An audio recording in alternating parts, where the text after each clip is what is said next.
Hello students, let's read the question. So the question is, which of the following statement is incorrect with respect to biological or scientific names? बताना है कि इनमें से कौन सा incorrect है regarding biological और scientific name. First one is scientific names are generally in Latin and printed in italics.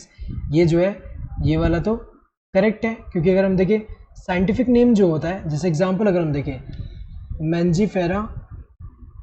Mangifera indica, ये मैंगो का साइंटिफिक नेम है. तो यहाँ पे अगर हम देखें तो जो साइंटिफिक नेम्स होते हैं उनका लैंग्वेज क्या होना चाहिए, लैटिन होना चाहिए या फिर लैटिन से डिराइव होना चाहिए, और जब प्रिंटेड होगा वो इटैलिक फॉर्म में होगा, और जब हैंड रिटन होगा उसको हम सेपरेटली अंडरलाइन करेंगे. तो ये वाला तो करेक्ट है. Scientific names are used all over the world, ये भी करेक्ट है, क्योंकि साइंटिफिक नेम एक यूनिक नेम है एक पर्टिकुलर ऑर्गेनिज्म के लिए, जो कि पूरे वर्ल्ड में उसी नेम से इसको रिकॉग्नाइज किया जाएगा. ये तो करेक्ट है. Scientific names ensures that one organisms has only one name, ये तो करेक्ट है.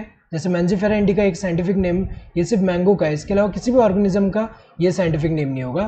तो अगर हम देखें ये तो करेक्ट है. एक ऑर्गेनिज्म के लिए अगर हम देखें एक पर्टिकुलर ऑर्गेनिज्म के लिए एक ही साइंटिफिक नेम है और वो जो है वो किसी और ऑर्गेनिज्म के लिए नहीं होगा यूज, तो ये तो करेक्ट है. One scientific name can be use for two related species, गलत है.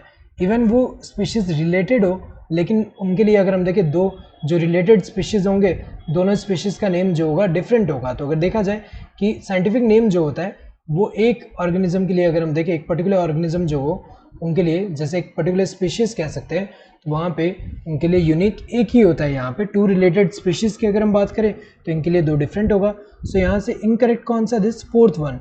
Hope you understood the question. Thank you and all.